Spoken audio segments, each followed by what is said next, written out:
know what I mean? Yeah. Look at that. Alright, so part 2. I just took David to a seafood restaurant. You want to promote it? Hell yeah. You see food, you eat food. I'm going a seafood diet. That's another day. So basically, I've got a friend that has a seafood restaurant, and I took David there. Surprised him. There you go. So that's yours. And it's called. It's called something. None of you. I would. This one, it needs its own promo another day. I'll do its own promo on another day. Okay. It's like a promo day for itself. So it's good though. It's quite nice, but I'm not eating it because, I'm not eating today. One of those things. Yeah, but what's cracking though? Oh, that's what it's called. What's cracking? Funny. I know, I got jokes. It's a very nice boiled seafood, small pop-up cafe. It's really nice. The food smells nice, tastes good, it works, but I'm not eating today, so Kevlar Kess isn't gonna have any of that. Now, we're talking about vision. We're talking about visions. And I'm glad we got to that because we had the thing about many of us tend to have our visions when we're young. But, Yes. But we have a lot of distractions, and many times it's like we don't want to feel inexperienced. If that makes sense. So someone has a vision of things, but they go, "Oh, but I haven't done this yet. I haven't done this yet.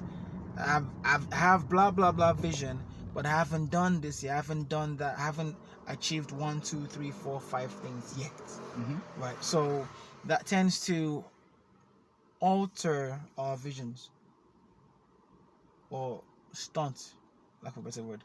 But most people tend to start to chase their goals and dreams and visions when they get to their 30s, isn't it?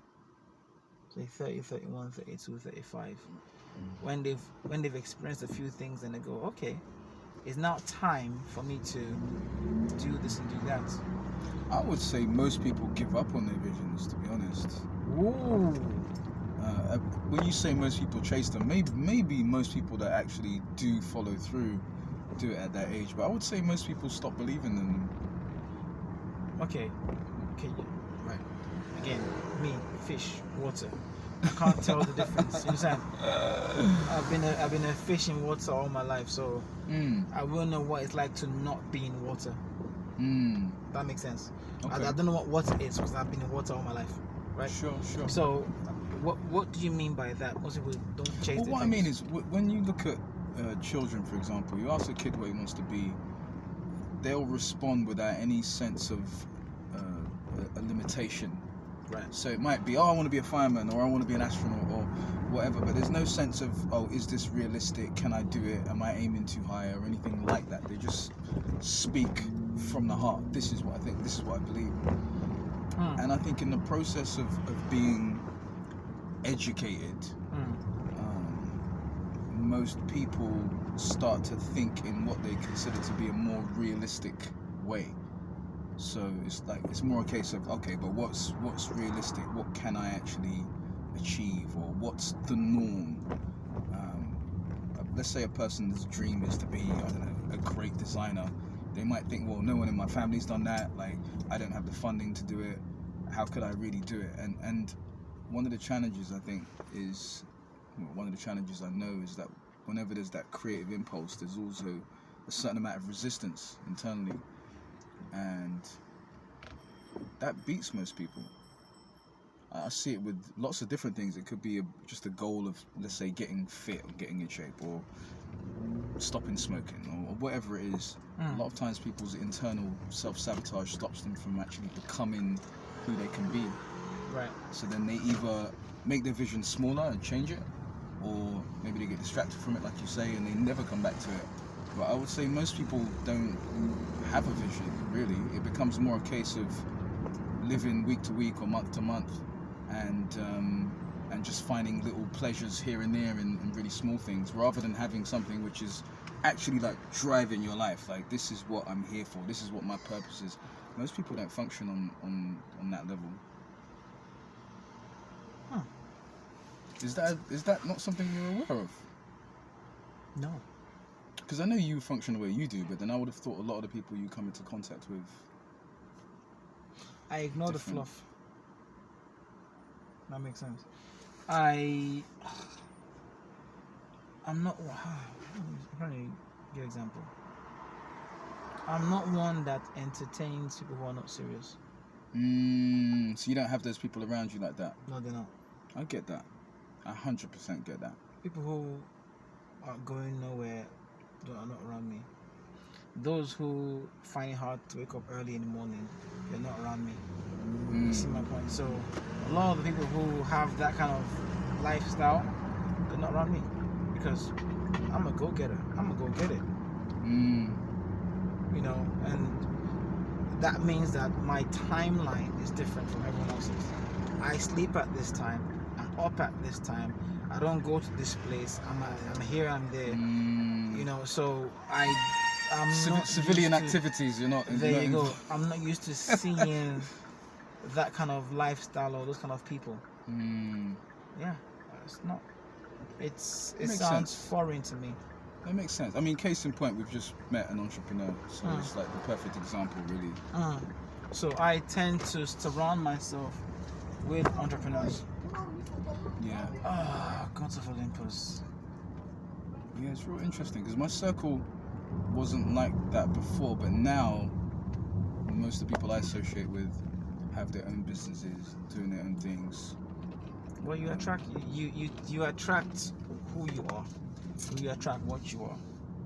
You know, you're not going to be a time waster and be around people who are not, you know, that. Time wasters are surrounded by time wasters. Sorry, guys. It's a road, man. Why are they walking down a road like it's pavement? So I basically driving down the road, about 5 teenagers just blocked the whole road, and I had to, because the car is quiet, I had to sneak up on them, get to their body, and went pam. It was good for them. It's good sport. Shocked them up. Said, oh no, because the thing about the teenage life is you are constantly trying to look tougher than you think you are. I've noticed that. Every teenage boy is trying to look the hardest, talking the hardest, trying to be mean, but you're not. We know you're not, but you go, if I can pretend long enough that I am, then maybe I will believe I am, but it's not. And every once in a while, when you confront a teenager properly, like an adult would, you scare them, you shake them up. So yeah. Oh, we had to talk about manhood, boyhood to manhood situation. Last time we spoke, right? And in the world we live in today, there's a massive divide, or not divide per se, but there's a problem when it comes to the men of the community teaching boys on how to become men, right? Because most of them have not been shown the way, and what you don't know, you can't teach. Yeah. You know, I had an incident a week ago where I had to give a young man, a boy, his rite of passage from boyhood to manhood. And for that to happen, I had to do it in front of his father. You know, I had to call his father and say, I need you to witness this. And then I asked him a question. Basically, how old are you? He gave me his age, and there was an incident, and I asked him to say, you did 1, 2, 3, 4, 5 things. Why did you do this? Now, from my perspective, I had to understand that, okay, because no one has given him real life responsibilities of you are responsible for this person, that person, these people. He never saw it as, oh, that's a thing. And from many talks, many walks of life, people have said this. This is many places around the world. Is one of the things that gives people the rite of passage from boyhood to manhood is responsibilities. Absolutely. When you become aware of the responsibilities that you hold, that you need to hold, it wakes you up. Yeah, it's like you grow into that. You grow into that. Yeah. So it's why some people go, okay, rite of passage, boyhood to manhood, it would be your first hunt. Why are you hunting? To feed the family. Or you're hunting to learn how to protect the family against that beast. Back to the I to we thing again. Back to the I to we thing again. So it's a we thing. So one of the rites of passage is to teach a boy that it's not about me, it's about we. And once they do that, they see the bigger picture. But you also have to teach them the why. This is why we do, and this is why we don't. So in my situation is, I called the father in to be a witness, because the father, again, just because a man is in the house does not mean he's an active man. Does that make sense? He's a male, Yeah. it's fine. But it's fine, I'm not knocking dads. It's just basically many fathers are so distracted by other things that they miss what's necessary. They don't prioritize their priorities. So in that case, I looked at him. I said, okay, this is what's happening. This is what's happening. And I then also realized, okay, because no one has given responsibilities, you don't see things this way. So I now put him in that position. I say, from now on, you are now the young man of the house. You now, these are your responsibilities. You're supposed to do this, meant to do this. And his mindset changed. His ideologies changed. The way he walked changed. The way he talks changed. In real time. In real time. That's incredible. Everything changed in real time because I had now given him responsibilities. Yeah. Which now, that was the rite of passage, which took him from boyhood to manhood. That, you know, it's beautiful. It really is beautiful. It's a beautiful thing because the way I spoke with him, the way I spoke to him, he had never been spoken to in that way. Yeah, I bet. And again, back to the whole, he is thinking, oh, because I'm chasing girls, like how adults do, right? Therefore, I am now a man. Yeah. Using that SI unit of gauge, you understand? To make you go, okay, I'm this much manly, I'm this much of a man. It doesn't make you masculine, it doesn't make you a man. It just makes you a guy that's chasing girls, you know. But if you've not been told what it is, you never know what it is. And what's more interesting is a woman cannot tell a boy, this is your path to manhood. Yeah. You can try, you can pretend, you can assume, but you can't. A woman can't look a man dead in his eyes and say, this is you, this is that. It could be a good suggestion, but you haven't got the energy for it. You can't be mommy and daddy at the same time. It's not gonna happen. Well, you can't embody that. No. That energy is the thing. Never happens. Never happens. You can try. You can really try, but no, not gonna happen at all. So yeah. That story is amazing. But thank you, sir. But now look at it, right? Funny thing is, it's again, like you said, it goes back into your visions. It impacts everything.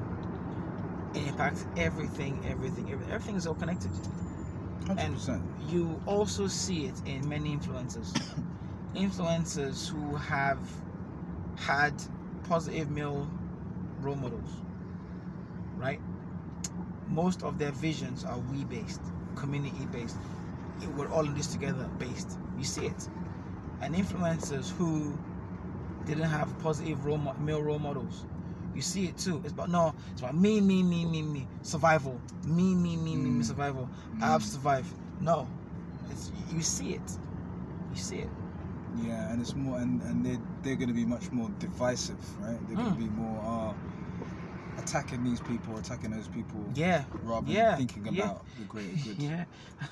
I like that when I see some pages attacking this man, attacking that man, attacking this person, that person, and I go, what are you doing? I know, man. You are supposed to be examples. You're supposed to be showing the world how to work together, but you are just constantly tearing people down, backbiting, bitching, moaning, complaining about this person, that person. And even the thing that has done is the smallest thing. Oh, this person brushed their teeth with their left hand on Wednesday. Oh my gosh. Wow. It's so oh man, it's so petty. Let me throw something into the mix as well. One of the things that's dawned on me is, and it connects to this so well actually, a lot of the things that people get upset about or concerned about are trivial things in the grand scheme. Grand scheme is so minute. Do you know what I mean? Like you could have an interaction or something happen today, but when you look at the grand scheme of like the universe, your life, your values, your goals, how important is that thing? No. And oftentimes it's not. You stop and go, actually, this doesn't even matter. And that connects to the vision, because if you've got a larger perspective, then you can see what this is in the grand scheme, and it's just not worth it most of the time. When there's no vision, everything else is big game. Yeah. When you have nothing big to look up towards or to push up, then you start making big things out of these little bullshit things. Yeah. Wow. Yeah. Of course you do. Because you need something. And then you wonder why other people don't see that thing as a big deal. Man, LeBron, whatever shoes. Oh my gosh, this happened. Why is it seen as a big deal? Oh my god, this is clicking with so many things. Yeah. You can tell by people's making actions. Mountains out of molehills. By people's actions, you can tell their visions. You can tell they've got a bigger plan. They've got bigger things to do. You can tell there's more grandiose things to worry about.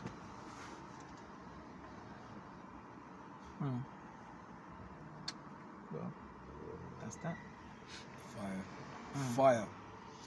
Anything else, sir? No, I just going back to that story. I love the fact that you took, because you spoke to me about that earlier. But I love the fact you took a situation and alchemized it into that, because it could have went very differently. It could have been just you telling someone off, and you actually used it as a teaching moment.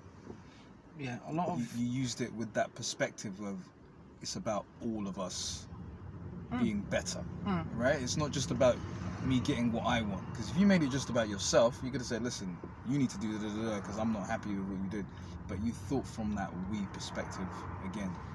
A lot of young men, I love that, have not been given the opportunity to be protectors, to be providers, to be a source of dependence. Yeah, to be important, right? To be important. It reminds me of when I was teaching in school, and sometimes you'd have a kid that would be very disruptive. Oftentimes it was the kid that had the biggest personality and the most energy, and it was just energy that wasn't directed in any way. And I found what worked with them sometimes was to give them a responsibility, to say, okay, you're going to be in charge of blah, blah, blah. And oftentimes their behavior would change when they were given that opportunity. Yeah. Anyways, it's been emotional. Give a kiss. Lots of love. Thank you, sir. Peace.